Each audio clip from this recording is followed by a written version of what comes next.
Greetings!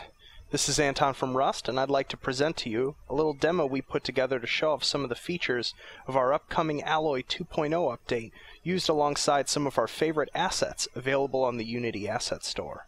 The sword we have here is using Alloy 2.0, which has visibility function improvements, custom material editors, some workflow tools, a whole bunch of new shaders, and a bunch of other stuff we'll be showing off in future videos. As you might have noticed, it's also got some beautiful image-based lighting. Thanks to the cooperation and support of our friends over at Marmoset, all Alloy shaders now have full Skyshop support, added as one of our reflectance modes. If you're already a Skyshop user, everything should work just how you're used to, from binding custom skies to objects, to box projection, and taking captures of scene geometry for custom panoramas. Now onto the main attraction. Let's light this sucker up. Beautiful. For those of you who haven't seen it in action yet, this effect is powered primarily by TC Particles, a DirectX 11 GPU particle engine by our good friend Arthur Broussais.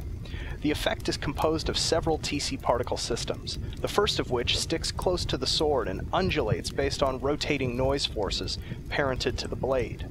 A second system emits similar particles, but attenuates its emission based on the speed of the system as it moves through space. Great for trailing effects. The third system is responsible for the embers dripping off the weapon, and while they have a longer lifespan, we don't need too many of them for a great look.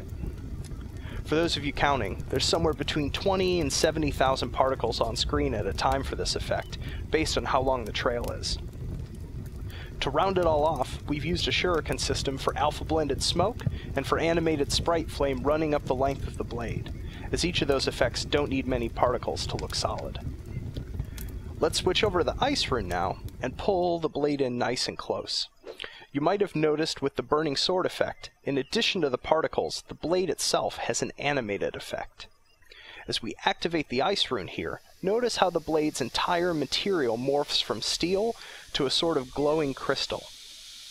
This works by using one of the FX materials we're adding in our Alloy 2.0 update that has inputs for two entire materials, each with masked incandescence, which you can see scrolling up the blade, and a dissolve map with controllable edge properties, texture, and emission.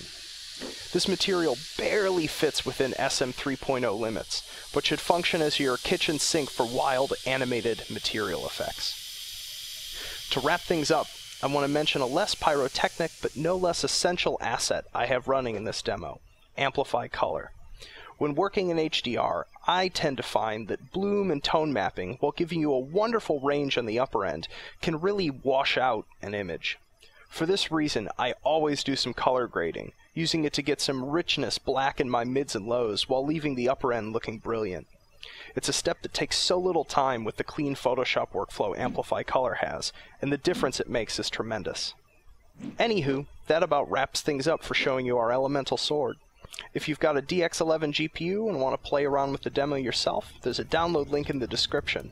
There's also links to the current version of Alloy, as well as Marmoset Skyshop, TC Particles, and Amplify Color, the latter three of which are on Asset Madness sale right now.